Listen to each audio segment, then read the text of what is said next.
The Gaza protests sparked legislation and debate in both legislative chambers as the state superintendent warns us that public education is being politicized. This is State Lines. Quality public television is made possible through the financial contributions of viewers like you, who invite you to join them in supporting PBS-NC.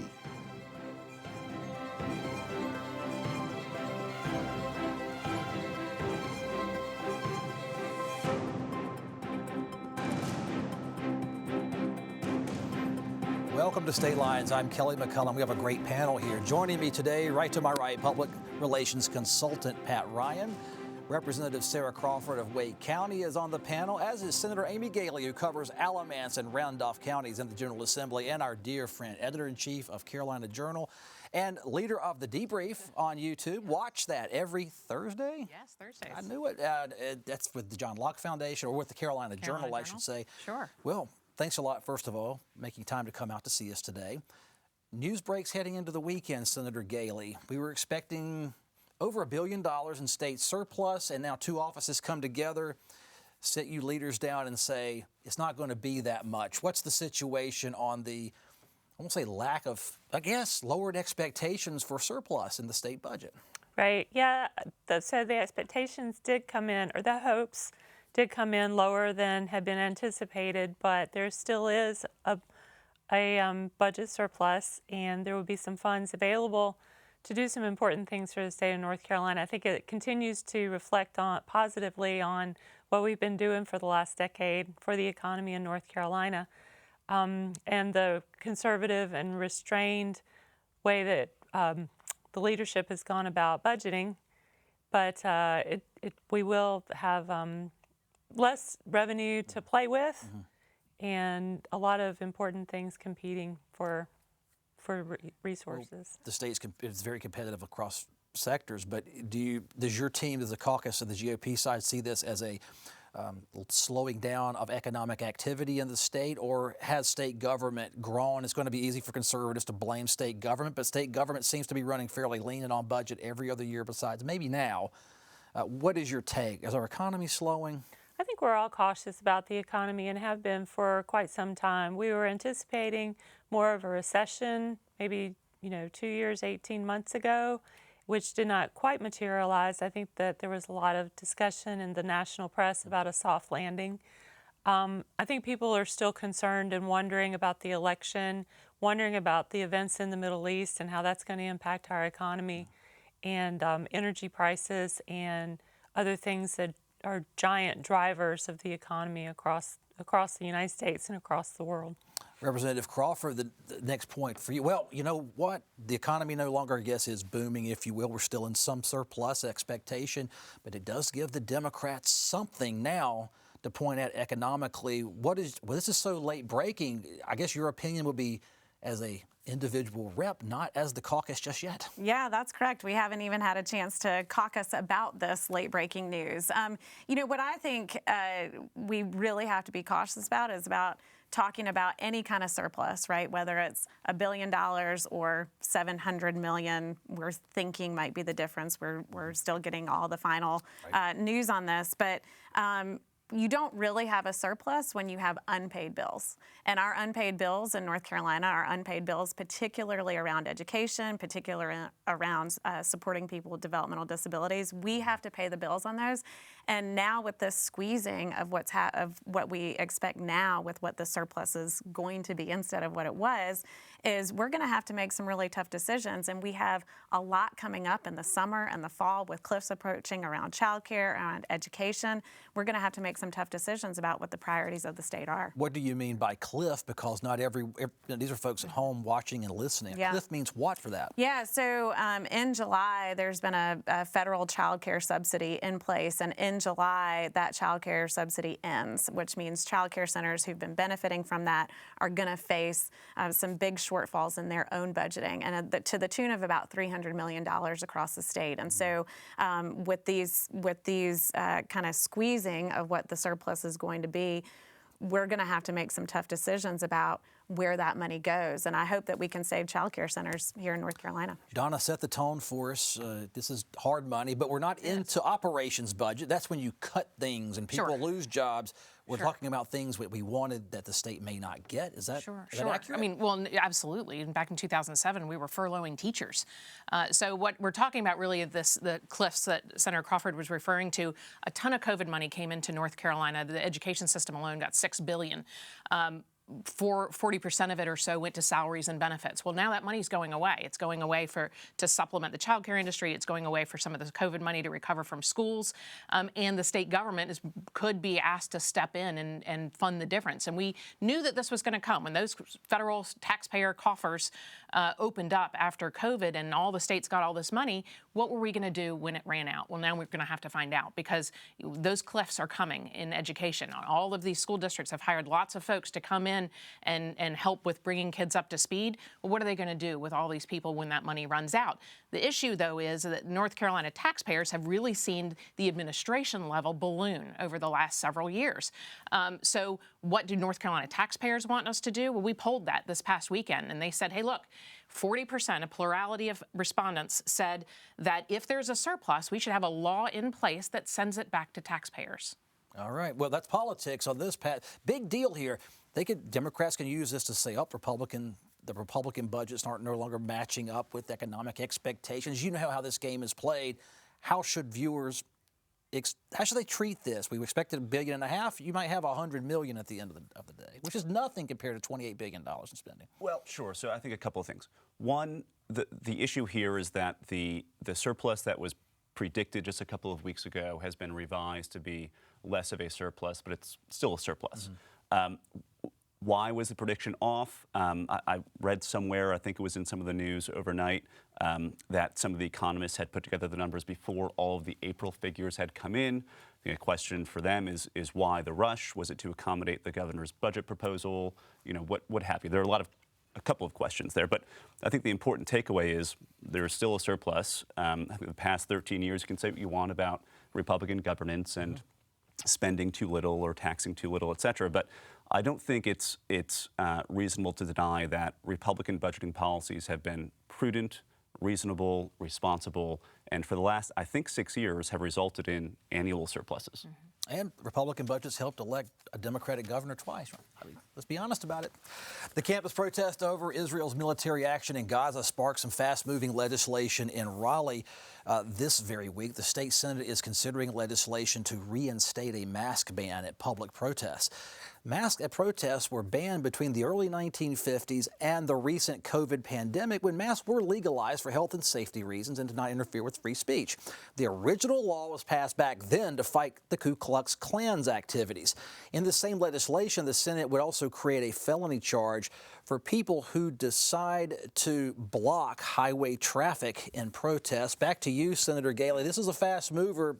It pops. It's huge. Great citizen feedback on this, but it seems like a bipartisan effort for now, right? It should be a bipartisan effort. Law and order, maintaining order, protecting, allowing people to exercise their legitimate First Amendment rights using reasonable time, manner, place constraints. People support that. They also support ambulances being able to get through, people being able to pick up their children from their activities and not having their own personal lives disrupted by people who've decided to hijack their our public roads, for example, or reasonable time, manner, place constraints, allowing people to protest, but you need to show your face. You need to have the guts. If you're going to go out there and you're going to protest, you need to show people who you are. People can see our faces right now. I put my name down on a ballot every 2 years and run. People know who I am. People know who Representative Crawford are. If you're going to go out and you're going to protest, you should have the guts to tell the public who you are as well as what you believe in. Donna, in fairness on this issue, it was 70 years that the state, for good reasons, didn't want protesters wearing masks or hoods. So we're going back to where state law was prior to COVID. This is not really a new bill. And let's face it, you can say they're hijacking college graduations, they're blocking roads. These are mainly young people, it seems, and they're being a nuisance more than they're being a danger, at least health-wise. Or am I wrong about that? Well, You think this thing is turning into violence? Absolutely. Some of the Jewish community centers there on That's campus right. at UNC were threatened with firebombing, breaking windows, breaking into buildings. All of this was happening. So I think when we see people who are massed in a protest, it's not reveal yourself because you're giving your opinion. It's reveal yourself because in many cases it's turning into crimes. And we're also seeing that there's a large number of folks who are in these protests on campus who aren't UNC students. And so it really has become a nationwide movement. We saw Students for Justice in Palestine distribute a toolkit within days after the October 7th attacks in Israel, the terror attacks in Israel, and it appeared to be a well thought out, planned how-to guide to do exactly what we're seeing right now. So I think that when you're on campus, their right to demonstrate stops where my right to enter that classroom and my right to get my grades at the end of the year and my right to be educated, all of those things, their right to protest ends where my rights begin. Pat, this is very important. On the TV media, people watch local news. All the cameras are outside where the tents are, and it's where they lock arms. The police lock arms, and they walk in and stomp the tent for verbal threats. For people saying this, you read about it in print, but you don't. Is it not being shown that side of it? We're hearing about the darkness behind all this, alleged darkness. What do you think? I can't get it's hard to get your mind around the nuances of Look, this. I have the same feeling. I actually thought about going over to UNC and walking around for myself because all that usually you can get is some short clips on Twitter or first-hand accounts in print media. Hey. But aside from that, the fact remains that whether these protests are violent or nonviolent, and people can have different definitions of what that even means, you have groups that are breaking well-established rules. And it's the breaking of those rules that should yield consequences, not some other standard that, they weren't that violent or they could have been worse. That's not, in my opinion, what really matters. What matters is they're breaking rules. They're doing it under masks to shield their identities and create anonymity. And for the last 75 years in North Carolina, but for a few years during the pandemic, that wasn't allowed, and for a good reason. And so I think it's perfectly reasonable to go back to that standard. Representative Crawford, when it comes to debates, and the conservatives sure have their groups that like to wear a mask and do their thing, but this one's, they've written off conservatives on the campus. They're going to look at you and go, why aren't you, or maybe, why are you not with us as much as we think you should be? It seems to go right at Joe Biden and all the Democrats on this. How do you feel about that? How does that guide you as an elected leader? Because Chapel Hill is a renowned institution, and it's not getting good press. Yeah, absolutely. Well, I do want to go back to some of the things in this bill. I really think that in some ways there are some problems here, or solutions looking for problems, rather. The things that are being talked about, breaking the rules, breaking the law, infringing on other people's rights, all of those things are already against the law. And what I really see when it comes to these bills is just a lot of specifics in here that want to discourage protesting just because somebody's not protesting the way that you want them to necessarily protest. These are people who are living and dying by the Second Amendment but want to shut down the First Amendment rights to free speech and discourage protests because they don't like how you're doing it. So I have some concerns that I think are pretty valid about this bill, particularly around the masking. I think people should not be concealing their identity. But if you've got a cancer patient who is protesting the cost of high health care, then are you going to arrest them because they're wearing a mask to protect their health and safety? I have some real concerns about that. All right. Can I say something about that? So I saw that the students, the demonstrators at Carolina this weekend are planning some kind of alternative commencement or something like that. And in the advertising for this commencement activity, this protest activity, they say wear a block, B-L-O-C, which I understand is, you Google it, and it's a type of mask which is intended to protect from tear gas. It is intended to protect from the particulates that might be used to control protesters if they get out of hand. So I don't think that cancer patients, whatever, they're not going to get in trouble. If you're really that sick, you probably shouldn't be at a protest. I don't think that if we're talking about peaceful people wearing masks who are legitimately trying to make their voices known, we're talking about people who actually have intentions to be violent. And the purpose for the bill is the same as it was in the old days when it first came up. You know, we don't want people going around terrorizing the public wearing a mask. And also back to the thing about the protesters having, they occupy the common space, and by their being there, they are preventing other people from exercising their First Amendment rights. We have, you have to get a permit if you're going to do a march on a street.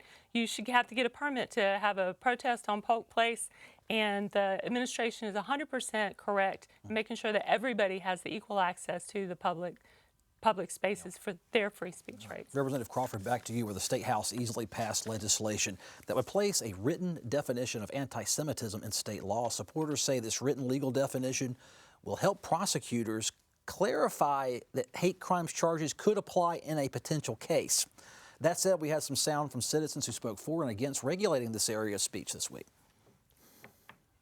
We talk about Israel all the time in our home, and I'm scared if my child repeats what we share in the privacy of our home, that they will be disciplined for anti-Semitic speech or worse.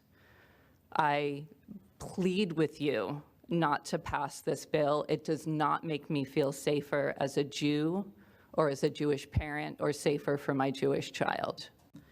I was also there for the fight at the flagpole that the speaker mentioned earlier, and I saw how prevalent anti-Semitism is. There were chants in support of the Houthis, who have on their flag, and I quote, "a curse upon the Jews." There were also calls for political violence against Jews in Intifada. Someone flew the flag of the PFLP, a designated foreign terrorist organization, which massacred a synagogue less than a decade ago, on the steps of South Building this Sunday. Speaking before Republicans and Democrats, a bill that passed with over 100 votes in support. So here we are. When it comes to speech, no matter how vile, it does bring out a serious debate about First Amendment. So how do you parse this from your side? Yeah, absolutely. So this bill, just to recap, puts in the International Holocaust Remembrance Alliance's definition, codifies that into North Carolina law, and the bill does some other things, puts some funding into education around anti-Semitism and around this definition. You know, what is happening, you know, just even prior to October 7th with increased anti-Semitic remarks and hate crimes is atrocious, and we cannot stand for it. And I see this definition as a step in the right direction. I don't think it's a perfect definition. I think that there have been some valid concerns that folks have raised in the debate around this, but I think it's a good step in the right direction to help open the door to hopefully have more conversations around other discriminatory acts. My hope is that we can put the same attention that we're giving to the people, the Jewish community. We can give the same attention to other communities that are facing racism and bigotry. There was a great bill last session, the Hate Crimes Prevention Act, that was proposed by Representative Majid and Rudow and others, that really does expand the definition, expands the groups of protected people under the hate crimes, under what's defined as a hate crime. And I'd like to see some of those pieces of legislation come forward so that we can keep moving the ball on this. Senator Galey, at the end of the day, it's politicians passing laws that will restrict someone's speech, whether it needs to be restricted or not. How do you feel about expanding, adding definitions? Because someone's going to say, what about our group? Because they don't have a definition in state law. I thought about that when I saw this bill come through. How do you handle the growth of this? My understanding is that hate crimes are linked to an actual crime. Okay. We're not criminalizing the speech. It's addressing the motivation for a crime. So that, say for example, of Matthew Shepard, who was murdered in, was it Wyoming? And that was a hate crime because yes. he was targeted because of his sexual orientation, and that was very clear from the facts surrounding that case. And so I think that, you know, if somebody wants to say something that's racist or anti-Semitic or whatever, or sexist, as much as any of us who disagree with the content of their speech, that's their First Amendment right. It's when you link that speech to a motivation behind the underlying crime. That's what the hate speech is about. And I think that's kind of what gets lost in the shuffle. And I've heard that take on if you're committing a crime and your words as you commit it or it leads to it is what triggers this sort of extra layer of criminal charges. Donna, how do you parse this as a writer, as a journalist with different areas of expertise. Sure. Could an article that leads someone to do something, is there any fear there at all? Or do you think this is a well-crafted bill? Well, I think that one of the things that's positive about it is that it leans on an existing definition that's been in place for almost a decade, and 31 other states and District of Columbia have passed very similar using that same definition. So North Carolina is not alone in this.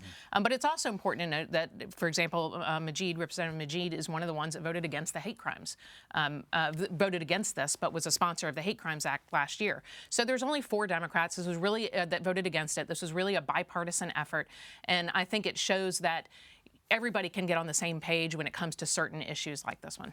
Do you think those Jewish families that have spoken, if they're going public, we'll talk about what they said, they don't feel any safer because it's just words that doesn't stop a crime. It's a political statement they say, and I guess in so many words it is this week, right now, a political statement.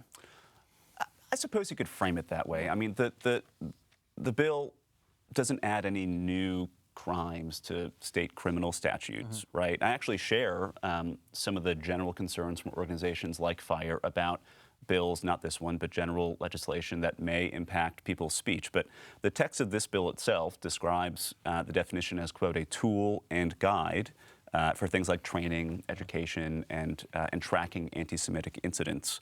And also the definition itself in the IHRA standard says, criticism of Israel, similar to that leveled against any other country, cannot be regarded as anti-Semitic. So I really don't see what all the fuss is about on this bill here. I think it's perfectly reasonable and Yeah, any bill that has over 100 votes, 99 votes to the positive, it's a non-controversial bill for political purposes.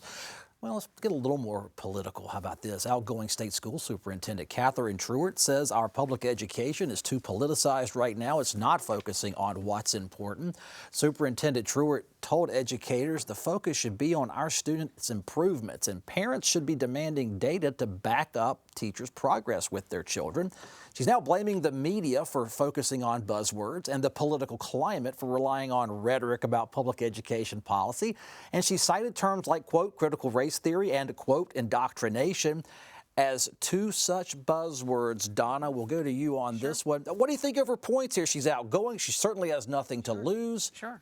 And rhetoric and this kind of debate took her out of office in the GOP primary, no doubt about it. No question. And I think one of the biggest issues that we have is that we have a school system, and in many cases that is really focused on some racial and social justice issues rather than reading and writing. And that's one of the challenges that I think a lot of parents, and why you're seeing parents leave the public school system in search of other options, is because they have a very limited window, sometimes even just months, to impact their children's future and their education. Our kids are not keeping up, and we had this huge cliff fall off in learning during COVID, and they're not graduating with the reading, writing, and even workforce-ready skills that they really need to have. So that hard data is needed, and that's really what we should be focused on. Senator Galey, we'll go to you next on this topic. It's her word. People kind of say, well, we see between the lines here. She's really talking about her fellow GOP colleagues and prior opponent. What do you make? I would say if we're going to talk about buzzwords, I would add fully fund Leandro and fully fund public education as being buzzwords as well, because fully fund public education is essentially meaningless. It would be giving the people who write the budget, the proposed budget, everything that they want, and that obviously is not tenable. So I think that we have to listen to parents. Sure. As a Republican, as a senator, I don't make stuff up. People come to me with their problems, with their issues and their concerns, and there are huge concerns for our children about what they're being taught. You cannot say that, we're going to have a biological male in a locker room with the girls' volleyball team, and if a girl complains about it, then she's the one who's going to get in trouble. Then we're going to discipline her, have her go home to her parents, and then the family be told, oh, well, that's just a social issue. You need to be worried more about the math scores. That's dismissive, and it feels kind of like gaslighting. Representative Crawford, the comments here. Playing politics with the schools, and if the Democrats had a supermajority, could you fully fund education? I remember when Democrats couldn't even do it either. Well, we have all this money sitting in the rainy day fund that we could absolutely use, and I would say fully funding education is a great use of the rainy day fund to get us back on where we need. And just one thing about saying fully funding Leandro as a buzzword. we're not using buzzwords, we're using facts. A judge said we have been underfunding public education for decades. That is a fact. And it's been going on for longer than the Republicans have been in charge. So I will make that consent. But that's a fact.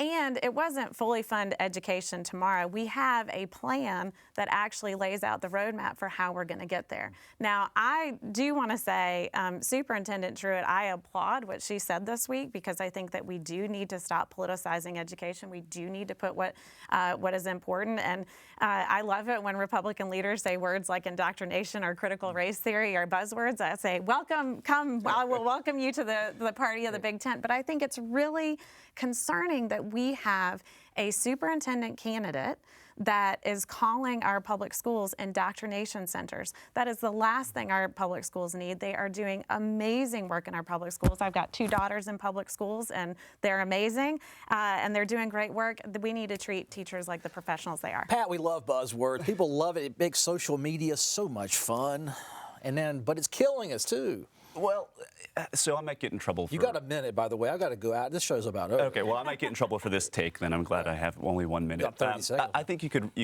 repackage Superintendent Truitt's speech and title it "How to Lose a Primary." For better or worse, the superintendent is an elected position.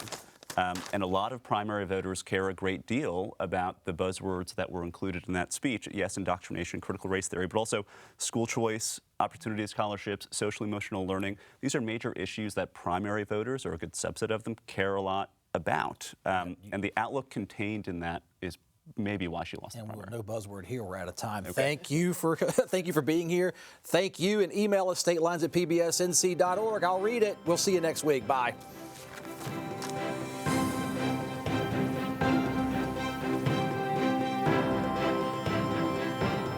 Public television is made possible through the financial contributions of viewers like you, who invite you to join them in supporting PBS NC.